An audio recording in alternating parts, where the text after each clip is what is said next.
Avignon di wax ni président dafay wax ni da nga am benn jeunesse boo xam ne jeunesse bu la bëgg kon dañoo engagé wu kon yaakaar naa ni lépp d'abord dañoo bëgg nga wax ñu lu leer ndaxte jeunesse bi dañoo engagé wu waxuma la doon noonu waaye waa Thiès yëpp nee nañu li fi amoon doo amaat kon président ñu dañuy dem sans yow ñun yow lañu bëgg sans yow ñun duñu dem voilà. su ma jógee foofu encore di wax encore merci beaucoup à notre cher président ma leen di ñaan ngeen tàcc ko bu baax a baax a baax man kii su ma sañoon damay wut ay nit di leen fay ñu ma koy tàccul chaque jour ba ba ñuy dee parce que dafa am lu tax bu ñu ñëwee ci loolu moom sans plus tarder dafa am lu ñu fi teg rassemblement des jeunes ñu wuy si ko dañu ñëw tey pour déglu ko bon mais man me concernant affaire bu nekkatul affaire bu cellule seulement non on va plus jamais se limiter ci cellule lu Pognane muy Thiali wala Diakhao non on doit faire le tour du territoire de Thiès waratuñoo yem foofu noonu kese et permettez-moi monsieur le président ngeen baal ma ce sont les étudiants de l'IMC de Thiès ñu ngi nii tey ñoom it pare nañ pour ànd ak ñun ci combat bi. les autres muy Laalaan Jasab et autres Thiaw ñoom ñëpp tamit pare nañ pour ñëw maanaam dootuñu limité wu Thiès seulement Thiès non non dafa jot ñu yaatal affaire te ñun ñi nekk fi ñoo war a yaatal mais gars yi ñëw dugg si ba incha allah lépp li muy mbëbët mu am ko parce que le pot de chacun sera incha allah la réussite de tout le monde merci beaucoup. président ak waa Sénégal ne la jeunesse dañoo bëgg ngeen sanctionné booloo nekk benn pour yóbbu équipe bi mondial démb c'est la jeunesse qui a gagné le match donc c'est cette jeunesse consciente qui est là devant vous pour vous dire que waxam loo bëgg président ngir yàlla wax ñu lan nga bëgg parce que vraiment on va pas encore élire des députés incapables ñu war a toog ci plénière bi mënuñu sax étudier texte te n'oubliez pas que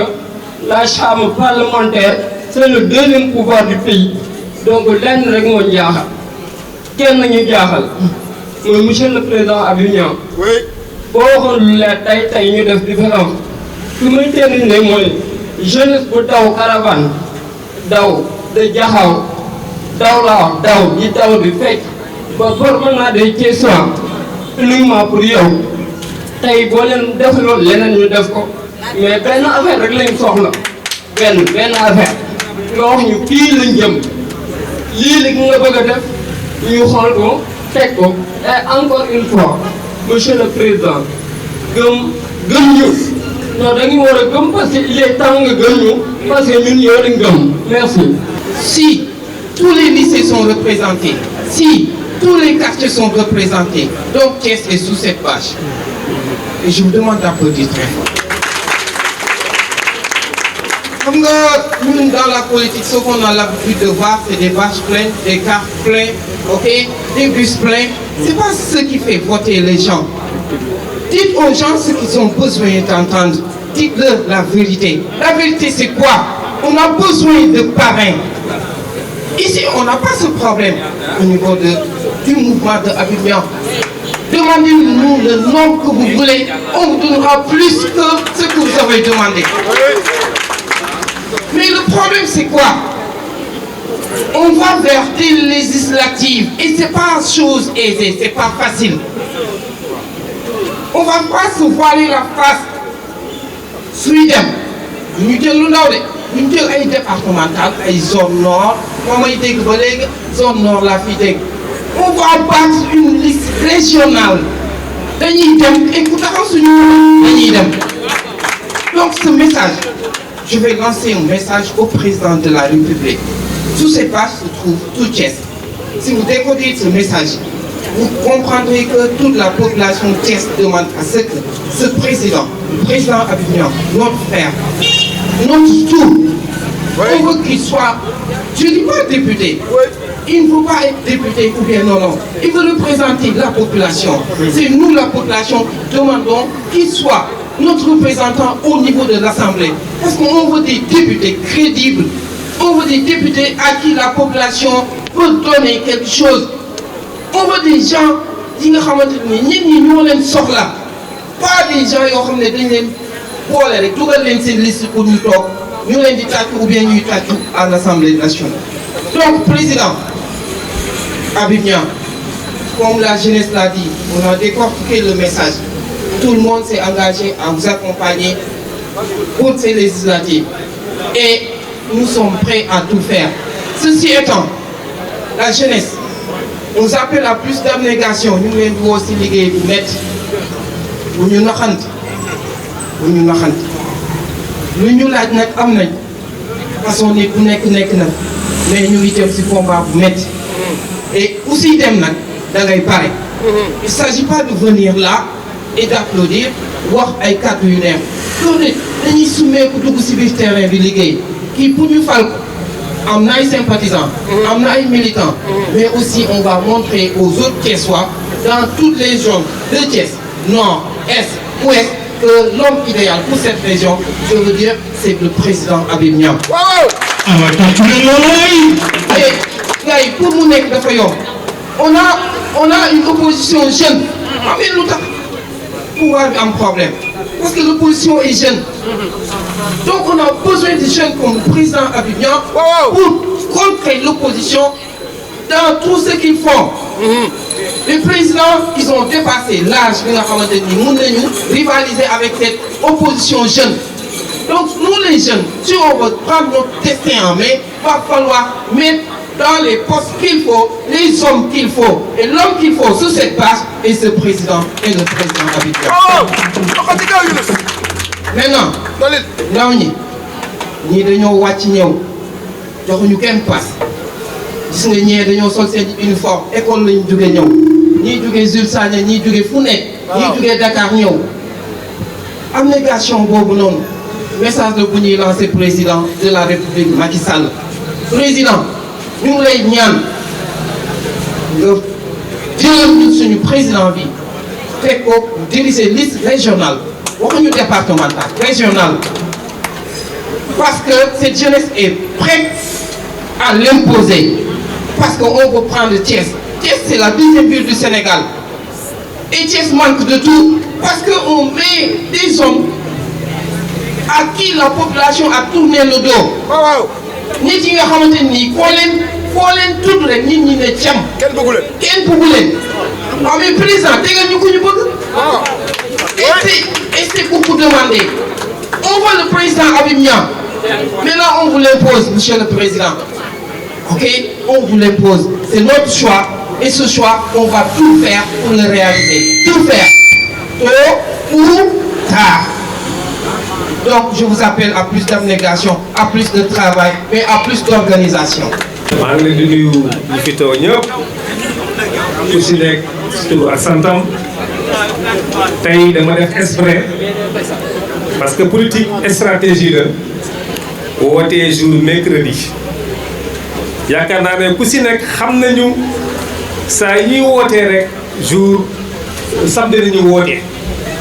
mais tey yaakaar naa ne tey comme ni ko coordonnateur waxee Thiès yëpp ñoo fi daje.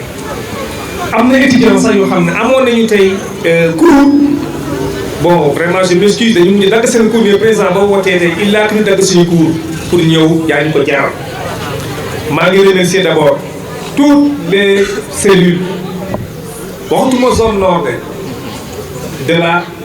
commune de Thiès parce que léegi suñu liggéey dépensé na zone nord am na sax ay centre de formation yoo xam ne ay étudiants yoo xam ne nekkuñu même au niveau département de Thiès mais il fait partie de la région de Thiès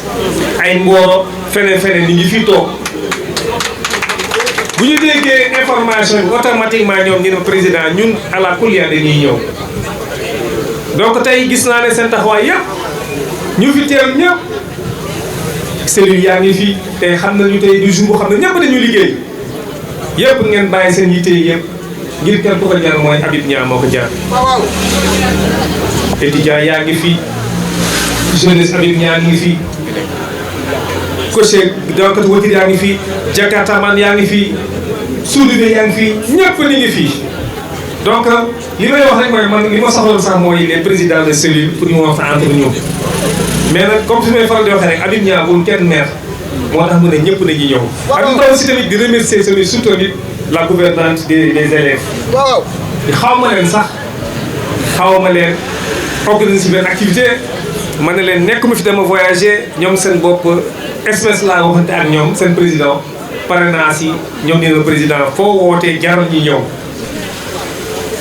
yaakaar naa ne comme noonu ko xamee wax dégg naa seen wax dégg naa seen revendication dégg naa seen bëgg yëpp élection yi jàll na mais bii nag ah dina am tournure de. dina am tournure parce que Thiès a besoin d'un changement. Thiès a besoin de nouvelles hommes. Thiès a besoin des hommes véridiques, des hommes responsables, des hommes loyaux, des hommes proches de la population. J'ai dit ça l'autre jour au président Idrissa Seck que je salue de passage. bi ma woowee mu ne ma dama la soxla ñu waxtaan si Thiès ma ne ko monsieur le président c'est pas la politique qui fait gagner Thiès. Non, c'est pas l'argent qui fait gagner Thiès. Ce qui fait gagner Thiès, c'est la proximité envers les gens. Être sur le terrain. Ne pas attendre que les élections, on est à 2 mois, 3 mois des élections, on dit que c'est sur le terrain. C'est pas ça la politique. Moi, je pense qu'aujourd'hui, Thiès est témoin. Ça fait 6 ans qu'il faut qu'il sur le terrain. Il n'y a fait. Jeunesse bi xam nañu Habib Niang, étudiants yi xam nañu Habib Niang. Dakar fu nekk et puis de remercier aussi le passage des étudiants Ziguinchor waxoon naa sax bu ñu ñëw Ziguinchor dafa sori. Ils m'ont dit qu'il faut que ñu ñëw Bambey yëpp gis naa seen taxawaay. am na ñoo xam ne sax ni mu ngi bàyyi seen liggéey Dakar ngir ñëw ay marchands ambulants lañu ngir Habib Niang. lii mooy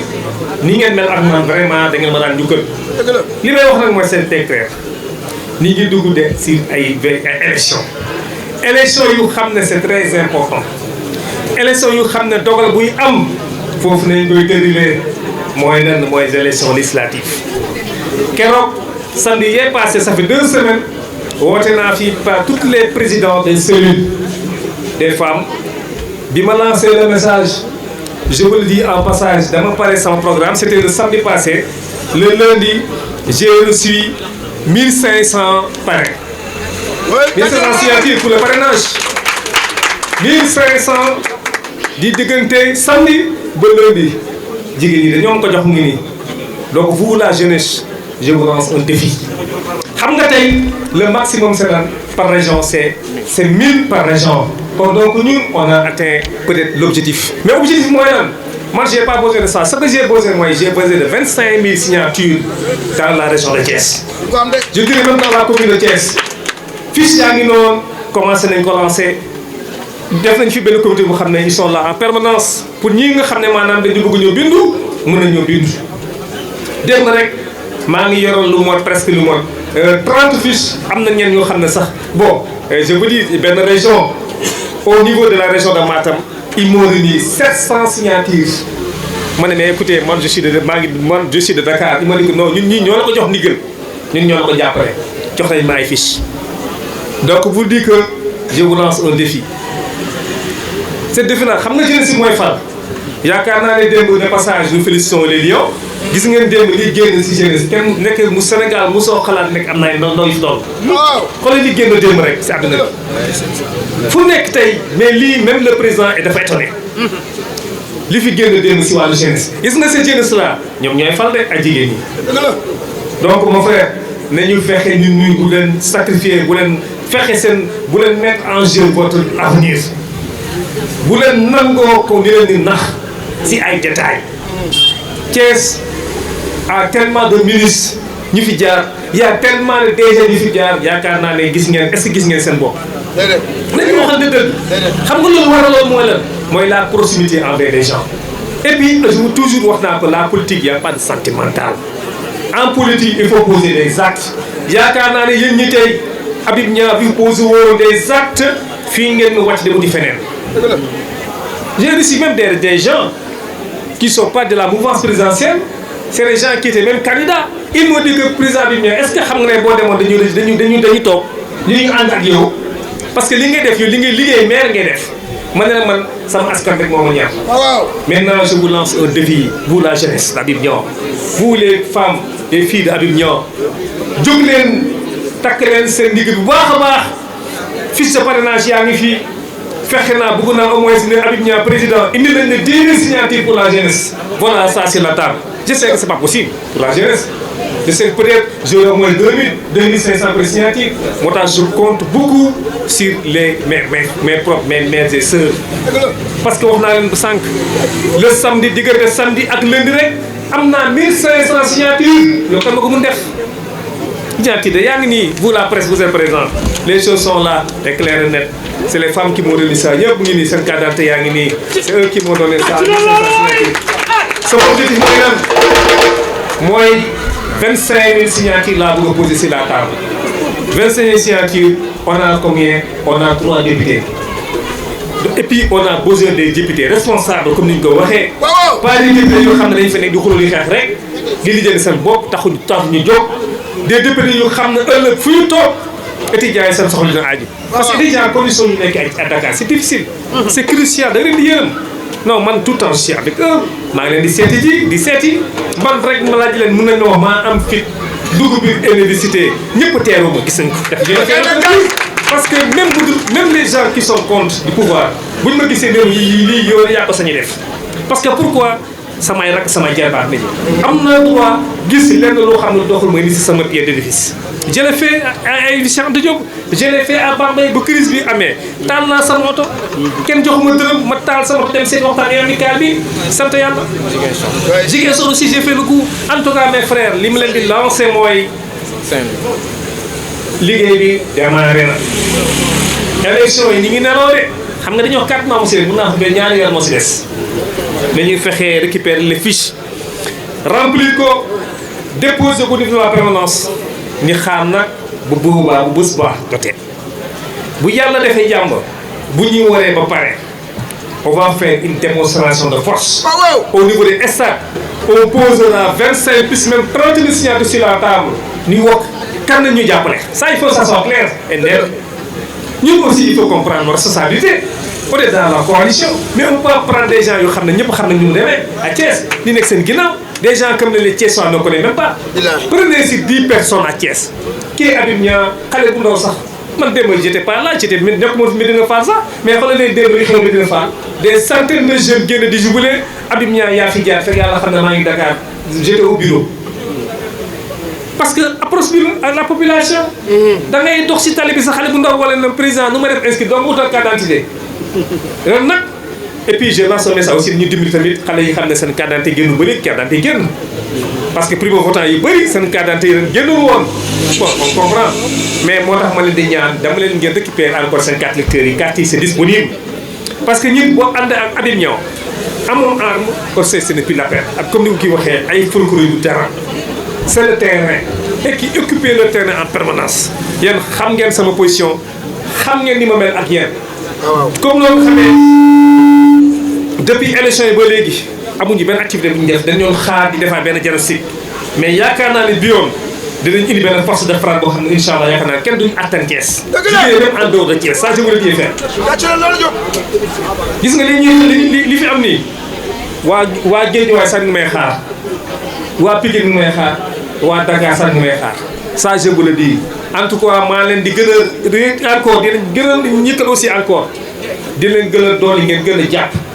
ngeen gën a góorgóorlu gis naa leen lu leen Habib Niang jaral Habib Niang yëkkati gën jox benn diw parce que Habib Niang moo leen ko jaral ngeen ñëw tey bu fi ñëwoon fekk fi au moins une 50 de personnes dama dem sama ma ne mais man c'est pas la première fois sur la jeunesse mais tey c'était un jour ouvrable jour bu xam ne élèves yi yëpp jàng nañu wàcc Habib Niang woote di bàyyi seen cours yi wàcc ñëw directement ñëw fekk si ma donc am na fu ñu def dimanche ça c'est vraiment c'est une considération maa leen di ñaan ici tout seen vous la jeunesse Habib Niang na ngeen jàppante benn loxo l'union fait la force bu leen kenn diviser soyez unis soyez responsables koo leen gis aussi jox leen ko cër politique nag combat la combat stratégie la ak combat aussi tamit si wàllu réseau Facebook yi moo tax ma leen di gën a réitérer encore bu yàlla defee fan yi néew dinañu def benn assemblée générale gën a encore renforcer le bureau surtout di def aussi ay séminaire de formation en leadership renforcer le bureau prendre surtout des gens qu'il faut à la place qu'il faut pour ñu mun dem si télé yi dem si télé yi si rajo yi pour défendre les causes de Thiès wax ce qui ne va pas à Thiès quelles sont les solutions yaakaar na aujourd'hui ñun nous avons un bilan positif à Thiès lii ñu jot def yëpp gis nañ teg ngeen si seen bët vraiment tey dama feex dama kontaan wax leen rek lancer nañu le message le coordonnateur là le président des jeunes fexe leen ngeen jël les fiches de parrainage yi ngeen distribuer toutes les cellules ngeen les aussi étudiants yi tamit ñi dem ak élèves yëpp di dem récupérer di dem ngeen jox la ay fiches de parrainage ku si nekk ngir remplir ko bu ñu ko remplir ngeen delloo ko ngeen jox ko niveau de secrétariat comme noo xamee am nañ fi une permanence qui est là qui s'occupe de tout ce qui est parrainage incha allah rabbi vraiment di kontaan si lii di leen wax ne que liggéey bi démarré na incha allah rabbi bu yàlla mayee fii ak fan yu néew dinañu woote leen assemblée générale bu mag ngeen xam ne ngeen tegal seen bureau parce que man li may wax toujours mënoon naa ne bon genre moo yónni kenn mais man j'aime bien être présent avec la population. moo tax boo xoolee man aw ma accès difficile étudiant bu bëgg jot da nga may jot jeunesse bu bëgg jot étudiant da nga koy jot boo ko jot xanaa mu ngi si liggéey parfois sax man sànni yi xëy man waa yéen xanaa bu ne man fonctionnaire la du ma un commerçant wala un homme d'affaires da ngeen heure de travail c'est pas des heures nga xam ne ngeen di woote Abidjan parce que Abidjan aussi tamit si li muy liggéey la lii lay suturloo lii lay am di ko indil waa Thiès en tout cas vraiment je vous tiens à vous remercier pour féliciter surtout la jeunesse ngeen gën a góorgóorlu ngeen gën a jàpp ñi fi nekk bu leen nangoo toujours ku leen diviser jàppante leen toujours laay wax et puis aussi aller vers la base en dehors même de Thiès fexe leen ngeen góorgóorlu informer képp ku gisul Abidjan yaakaar na ne xam nga ce que Abidjan a fait à Thiès ce qui a fait Abidjan à faire de Thiès xam ngeen man politique gu mu pour lan pour dugg seen kaw dama politique pour lan pour jàppale sama askan